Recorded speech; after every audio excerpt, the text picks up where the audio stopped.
Mirror image নিয়ে এই মুহূর্তে যাবতীয় বিতর্কের কেন্দ্রবিন্দু হচ্ছে মিরর ইমেজ, যে ওএমআর শিটের মিরর ইমেজ।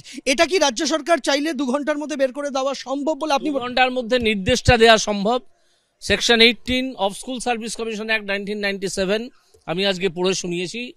সেখানে পরিষ্কার বলা আছে যে রাজ্য সরকার যে কোনো লফুল ডিরেকশন স্কুল সার্ভিস কমিশনকে দিতে পারে এবং স্কুল সার্ভিস কমিশন সেটা মানতে বাধ্য। তো আর স্কুল সার্ভিস কমিশন নিজে এই মিরর ইমেজ পাবলিশ করেনি আজ পর্যন্ত।